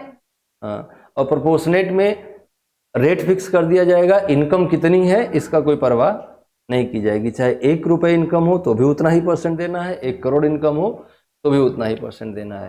लेकिन प्रोपोर्शनेट सिस्टम ज़्यादातर लागू किया जाता है इनडायरेक्ट टैक्सेस के केस में, कि अगर 100 रुपये की कोई चीज़ बेच रहे हो तो भी उतना ही देना है, और 1000 रुपये की कोई चीज़, जैसे जीएसटी है, कितना है, 18% है। किस चीज़ पे 18%? सभी चीज़, मतलब वो कैटेगरी सेट कर दी गई है कि इन इन चीज़ों पे 18% जीएसटी रहेगा। अब उसमें ये नहीं देखा जाएगा कि आपकी दुकान में कितना बिक्री हो रहा है, कितना इनकम हो रहा है।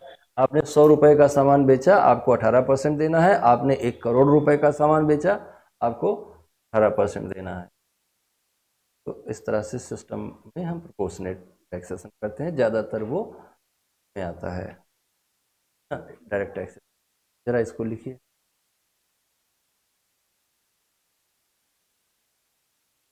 पहला लिखिए, प्रोग्रेसिव टैक्सेशन।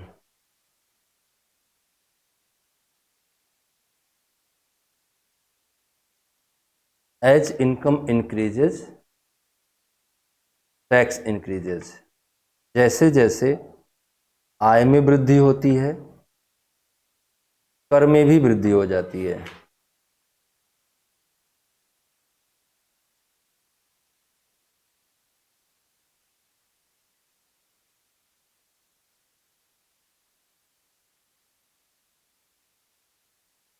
दूसरा लिखिए,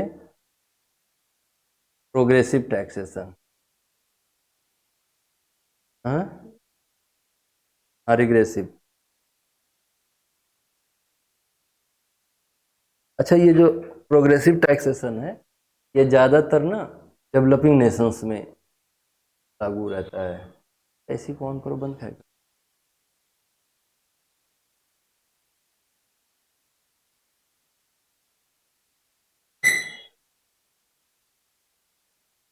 तो प्रोग्रेसिव टैक्सेशन लिख लो, mostly implemented in developing Nations.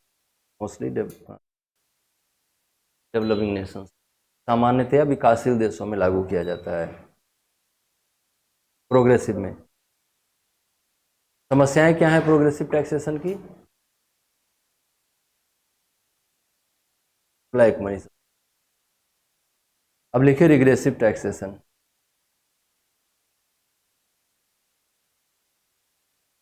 In this system tax rate decreases. In this system tax rate decreases as the amount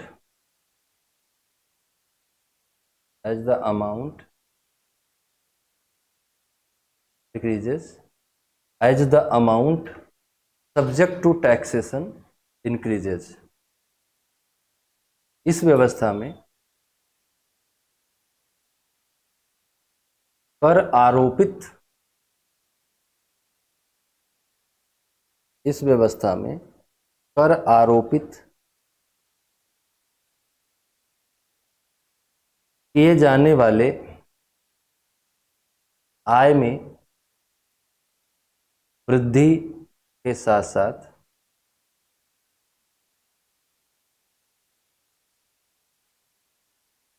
कर की दर घटने लगती है। The tax rate decreases as the amount subject to taxation increases.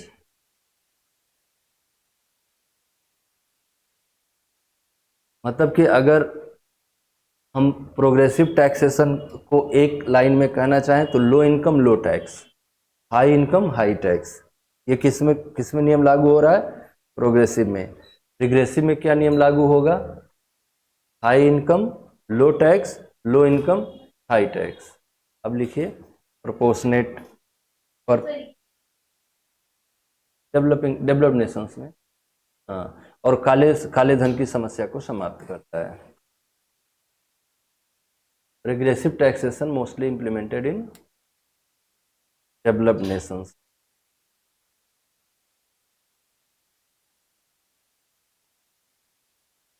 मतलब ये क्या करता है ना, जैसे वो प्रमोट करता है ऐसे लोगों को जो इनकम बढ़ाना चाहते हैं अपनी, उनके लिए फायदे का सौदा है ना। प्रयास करेंगे इनकम बढ़ जाए हमारी, और बढ़ जाए हमारी, और बढ़ जाए हमारी, ऐसा प्रयास। अब लिखिए proportional taxation system. Proportional taxation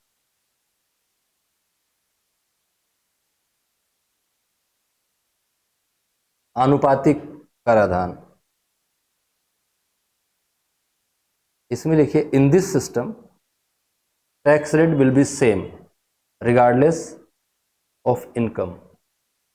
इस कर प्रणाली में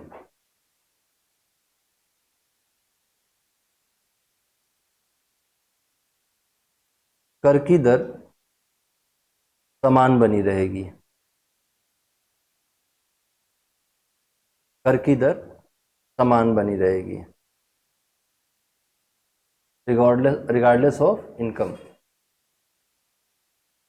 आय की आय को ध्यान में दिए बिना, आय कितनी है इस पर कोई बात नहीं की जाएगी।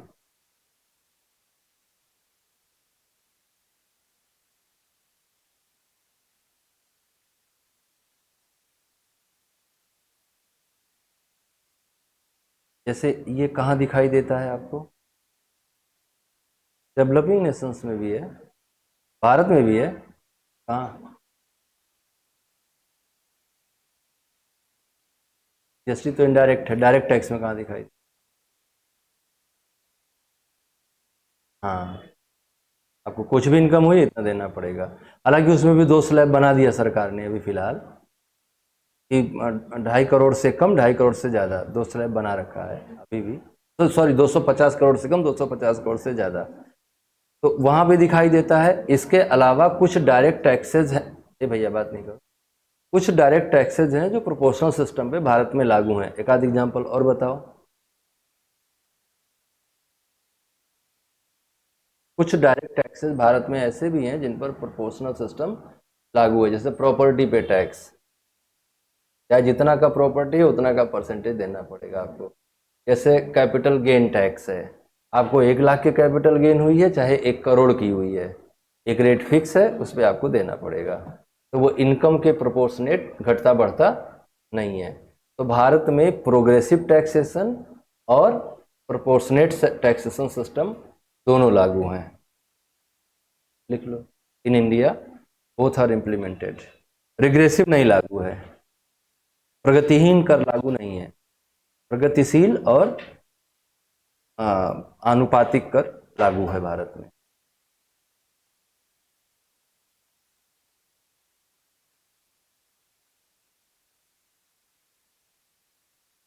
अब दूसरा हेडिंग लिखें, taxation method on indirect taxes. Taxation method on indirect taxes.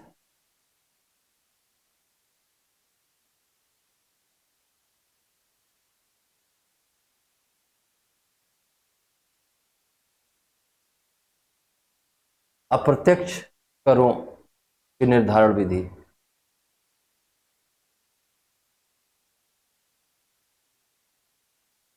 अप्रत्यक्ष करों की निर्धारण विधि, इसमें सबसे नंबर 1 पे लिखिए।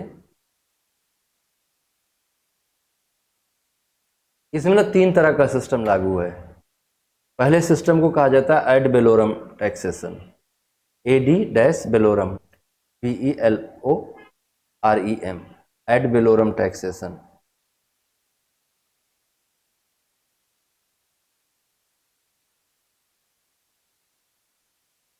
देखो,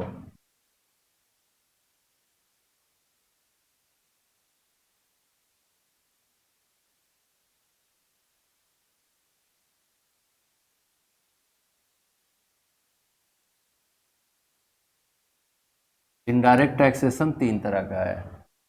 इनडायरेक्ट टैक्सेशन में 3 तरह की विधियों का पालन किया जाता है।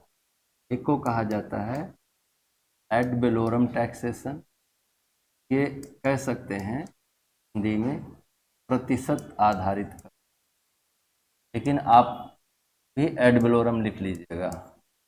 एड वेलोरम क्या है? वेलोरम जो है का मतलब है टैक्स बेस्ड ऑन परसेंट। दूसरा है, इसको हम कहते हैं लंप सम टैक्सेस।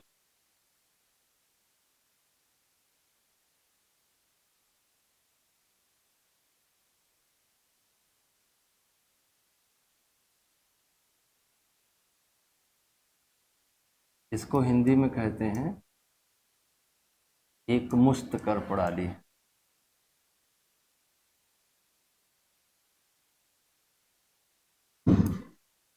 और तीसरा कहते हैं टैक्स पर यूनिट।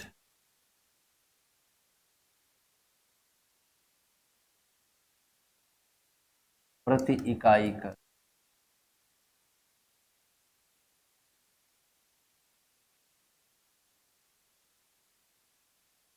बात समझ में आई? तीनों क्या है? एड वैलोरम है, सबसे ज़्यादा लागू है भारत में, है ना, सबसे प्रचलित कर व्यवस्था है भारत की।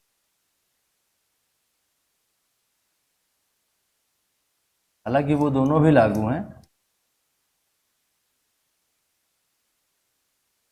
इनडायरेक्ट टैक्सेशन में सबसे ज़्यादा एक्सेप्टेड जो कॉन्सेप्ट है वो एड वैलोरम का है। एड वैलोरम का मतलब क्या हुआ? मोबाइल, अगर आपने मोबाइल पे मान लीजिए 18% का कर लगा है या 10% का कर लगा है, तो आप कोई भी मोबाइल लेंगे तो उस पर वही टैक्स रहेगा प्रतिशत के हिसाब से।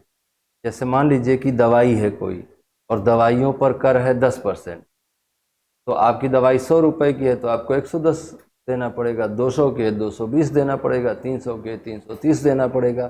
10% टैक्स आपको देना पड़ेगा दवाइयों पर, व्हीकल पर इसी तरह से और चीज़ों पर और चीज़ों पर और चीज़ों। इनमें कई बार ऐसा होता है कि सरकार लिमिट सेट कर देती है। जैसे होटल पे जो टैक्स है, अगर आप 4,000 या 3,000 के नीचे का होटल रूम लेते हैं तो आपको किसी और रेट पे जीएसटी देना होता है। वही रूम अगर आपका 6,000 का है, 8,000 का है, तो किसी और रेट पे आपको टैक्स देना पड़ता है। तो ये बदलाव क्यों आया होटल के रूम के टैक्स में? ये डिपेंड है इस पर कि आप लग्जरी के लिए होटल ले रहे हैं या आप अपनी आवश्यकता के लिए ले रहे हैं। स्टार पे डिपेंड नहीं करता है। नहीं, वो तो किसी को भी लग्जरी बोल देता है ना। घटिया से घटिया वाले को भी बोलता है कि हमारा सबसे बढ़िया स्वीट है, तो प्रिंस स्वीट है ये, है ना। कुछ भी बोलते रहता है वो, उसके चक्कर में नहीं। लेकिन रूम का जो रेट होता है उसके आधार पर जीएसटी घटबढ़ करती है। और घटबढ़ करने के पीछे मेन उद्देश्य क्या है? मेन उद्देश्य ये है कि आप अगर 2,000 का रूम ले रहे हैं तो इसका मतलब कि आपकी मजबूरी है लेना। और अगर आप जो है 10,000 का रूम ले रहे हैं, हाँ, तो आप जो है रुकने के साथ साथ अपना इंजॉयमेंट भी देख रहे हैं, अपना आराम भी देख रहे हैं। तो जित ज़्यादा आराम में रहोगे सरकार तो पैसा मांगेगी ना आपसे ज़्यादा। तो आप मौर्या में रुकिएगा तो आपको टैक्स जो है ज़्यादा देना पड़ेगा, और ऐसे कोई में रुकिएगा ना, चाणक्य भी ज़्यादा लेता है। हाँ हाँ, वो सब लेते हैं, लेकिन उनमें भी अलग अलग कैटेगरी के रूम रहते हैं। कम कम वाले, ज़्यादा वाले, कम वाले, ज़्यादा वाले। जाने दो, उस पर बात थोड़ा ना कर रहे हैं हम लोग। हम लोग तो बात कर रहे हैं कि एड वैलोरम को भी वो शिफ्ट करते रहता है इस पे, है ना। पर एड वैलोरम क्या है? एक निश्चित कर प्रणाली है जिसमें एक निश्चित परसेंटेज आपको कर के रूप में देना होता है। इनडायरेक्ट टैक्सेस पर ये लागू होता है। एड वैलोरम मतलब कि एड वैलोरम, जैसे जैसे वैल्यू बढ़ेगी वैसे वैसे अमाउंट बढ़ जाएगा आपका। जैसे 500 का है तो 50 रुपये दो, 400 का है तो 40 रुपये दो, 300 का है तो 30 रुपये दो, 200 का है तो 20 रुपये दो, 100 रुपये का है तो 10 रुपये। तो यहाँ पे कैसे नियम बनेगा? एक फिक्स्ड परसेंटेज है, जैसे जैसे वो वैलोरम ऐड होता जाएगा वैसे वैसे वो अमाउंट बढ़ता जाएगा, रेट वही फिक्स रहेगी। ये बात समझ में आई? क्लियर हुई बात? दूसरा है lump sum taxation. Lump sum taxation in generally चलन में है नहीं भारत में, लेकिन कुछ जगहों पे ऐसे कुछ लेवल पे ये काम करता है। जैसे आप स्कूटी खड़ी करते हो तो आपको टैक्स भरना पड़ता है ना। तो कोई आ जाता है पर्ची लेके कि आपकी स्कूटी 4 घंटे यहाँ खड़ी रहेगी, इसके लिए आपको पैसे देने हैं। ये पैसा वो क्यों लेता है? पार्किंग चार्ज लेता है, पार्किंग टैक्स लेता है वो आपसे। उसने वो क्यों लेता है? सरकार की प्रॉपर्टी पे आप लगा रहे हो, दूसरे की प्रॉपर्टी पे लगाओगे तो मान लो वो तो किसी भी रेट से ले लेगा, वो तो प्राइवेट पार्किंग बना लिया तो ले लेगा। सरकारी जमीनों पर जो लगा रहे हो, नगर निगम की पार्किंग पे जो लगा रहे हो, तो नगर निगम की पार्किंग में गाड़ी खड़ी करने का पैसा एक ठेकेदार आके ले जाता है ना, ठेकेदार का चमचा। ठेकेदार ने क्या किया है? नगर निगम को पे कर रखा है। नगर निगम को कितना अमाउंट पे किया? नहीं। तब तो वेट करेगा, वो बताएगा इतना कलेक्शन हुआ और फिर फर्जीवाड़ा करेगा। ऐसा नहीं होता। नगर निगम क्या करता है, एक लंप सम, मतलब एक मुश्त ले लेता है कि भैया ये पार्किंग यहाँ से यहाँ तक की हम तुमको दे रहे हैं, इसका रेट हम 5 लाख रुपया लेंगे या 20 लाख रुपया लेंगे, साल भर के लिए आपको टेंडर मिल गया। तो 5 लाख जो आपसे सरकार ने लिया वो क्या है, लमसम अमाउंट है, एक मुश्त ले लिया आपसे। फिर जितना वाहन आएंगे उनसे आप वसूलते रहिए, आपका फायदा निकलता है, घाटा निकलता है, तो सरकार का आउटलुक नहीं है। इसीलिए पार्किंग वाला लड़ जाता है ना, तो पैसा तो लेंगे हम आपसे। वो बदतमीज होते हैं पार्किंग वाले, मारपीट पे उतर जाते हैं, हाँ लतखोर होते हैं, है ना। तो ऐसा ऐसा हुआ होता है, ये लमसम टैक्सेशन है, ठीक है, एक मुश्त ले लिया। तो ज़्यादातर चीज़ों में लागू होता नहीं है, इन्हीं सब छोटी छोटी चीज़ों पर लमसम, जैसे मेला वेला लगवाते हैं लोग, तो वहाँ एक लमसम टैक्सेशन ले लिया जाता है, बाकी आप वसूलते रहना जिससे वसूलना है। लेकिन ऐसा भी नहीं है कि ठेकेदार ने ठेका ले लिया फिर बदतमीजी करेगा वो, आप पुलिस को शिकायत करेंगे वो उसकी हालत ख़राब हो जाएगी। ज़्यादा बदतमीजी करे तो आप पुलिस को शिकायत कर सकते हैं, ज़्यादा क्या थोड़ा भी करे तो कर सकते हैं। कौन नहीं जाता? नहीं, मैंने किया है एक बार, हमको बहुत बदतमीजी करने लगा वो। मैं, हाँ, है ना, मैं लखनऊ में था। अब वो जो है कार लगा रहा था मैं, लेकिन वो तो थोड़ा बदतमीजी से बात कर लिया उसने, तो मैंने तुरंत 100 नंबर डायल किया। नहीं, फिर मैं अकेला था, वो जानते हो लतखोर होते हैं, अभी तुम कह रहे हो, है ना, तो उनसे लड़ना ठीक नहीं होता है। 5 मिनट के भीतर पुलिस, 5 मिनट के भीतर पुलिस, उस पर 10,000 रुपये जुर्माना उस पर, और ठंडा हो गया वो। अब वो क्या बदला लेगा, कहाँ ढूंढेगा, है ना। वो दरअसल जैसे लतखोर होते हैं ना, तो उनका अपना एक एरिया होता है ना, जैसे वो जो टाइप के होते हैं ना, हाँ हाँ, उनका एरिया होता है, वो उससे आगे उनका नहीं चलता है। वहाँ पे क्या है, वो 10-20 रहते हैं, तो वहाँ बदतमीजी कर लेते हैं किसी से भी, लेकिन अलग जाके वो कमज़ोर पड़ जाते हैं, हाँ, जाके वो कमज़ोर पड़। तो इस तरह के टैक्सेशन को हम क्या कहेंगे, एक मुश्त कर प्रणाली। प्रति इकाई टैक्सेशन, जैसे मान लीजिए सिगरेट है, तो सिगरेट में इतने एमएम का सिगरेट है तो ये रेट रहेगा, इतने एमएम का सिगरेट है तो ये रहेगा, तो पर यूनिट रहता है वो, प्रति इकाई कर लगेगा उसमें। और प्रति इकाई कर जब भी निर्धारित किया जाएगा तो इकाई का साइज भी निर्धारित कर दिया जाएगा। वरना मान लो कि वो सिगरेट पे टैक्स लगाता है, जैसे पर यूनिट सिगरेट पे टैक्स लगता है, तो सिगरेट पे मान लीजिए पर यूनिट टैक्स लगा दिया, तो कंपनी क्या करेगी ना, 5 मीटर का एक सिगरेट बनाएगी और बीच से टूटने का जगह बना देगी, और एक ही सिगरेट पे टैक्स देगी, है ना, और वो कहेगी आप तोड़ तोड़ के पीते रहना इसमें से।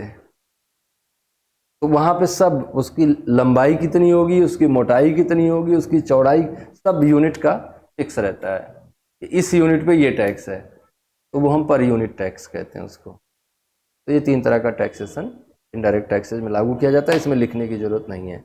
अब लिखिए टाइप ऑफ टैक्सेस, करों के प्रकार, टाइप ऑफ टैक्सेस। ठंडा लग रहा है क्या? बंद करो ना उसको, तुम तो उसी के सामने हो ना, तुम उसको बंद करो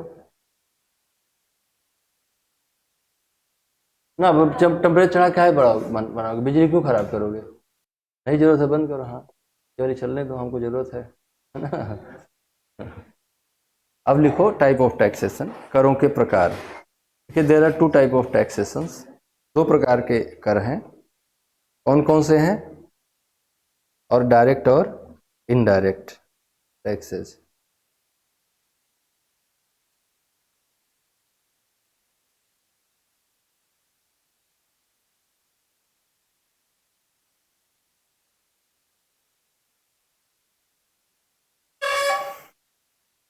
डायरेक्ट टैक्सेस कैसे होते हैं?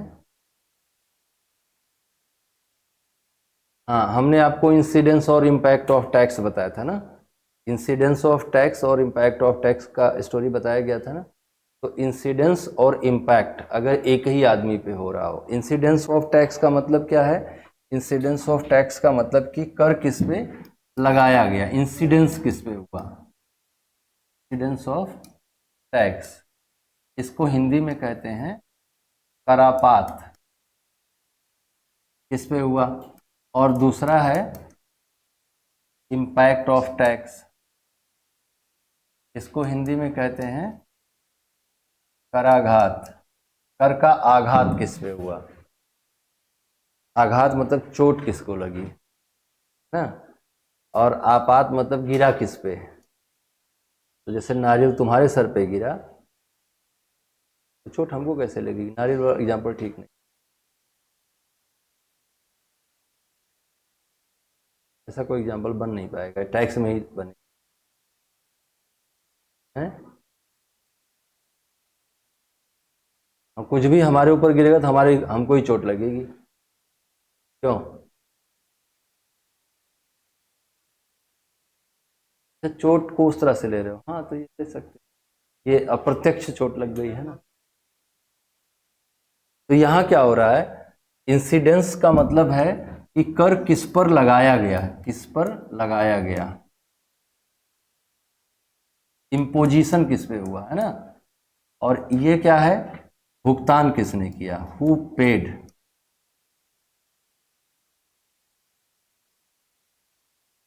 अब कुछ करों में क्या है, दोनों सेम है, जिस पे लगाया जाता है वही उसका भुगतान भी करता है। मतलब ये हुआ कि इंसिडेंस ऑफ टैक्स और इम्पैक्ट ऑफ टैक्स एक ही आदमी पे हो रहा है। अगर वो एक ही आदमी पे हो रहा है तो क्या हो रहा है, डायरेक्ट है, और अगर अलग अलग लोगों पे हो रहा है तो इनडायरेक्ट है। तो इस तरह के टैक्सेस को हम कैटेगराइज कर सकते हैं डायरेक्ट और इनडायरेक्ट टैक्सेस में। अब ना हमारे साथ एक लिस्ट बनाएंगे और हम लोग एक एक टैक्स पर बात करें। टाइप ऑफ टैक्सेशन में आपने दो लिख लिया, डायरेक्ट और इनडायरेक्ट, इसका परिभाषा भी लिखेंगे क्या? हाँ, तो बस इतना ध्यान रहे, करापात कराघात एक पे हो रहा है, प्रत्यक्ष है। ऐसे सोच लेना ना, जैसे मान लो आपसे पूछता है कि ये टैक्स कैसा होगा, तो अपने आप से याद कर लेना कि ये टैक्स किस पे लग रहा है और कौन भर रहा है असल में, तो आपको तुरंत समझ में आ जाएगा कि ये कैसा होगा, ये किस कैटेगरी में जाएगा। तो अभी लिखें, एक लिस्ट बनाएं, टैक्स डायरेक्ट और इनडायरेक्ट में एक लिस्ट बनाएं। पहले बनाए डायरेक्ट टैक्सेस, डायरेक्ट टैक्सेस,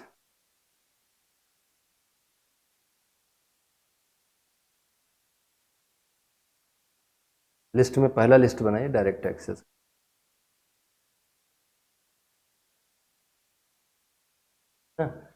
और डायरेक्ट टैक्सेस में पहले लिखिए union government, direct taxes levied by union government.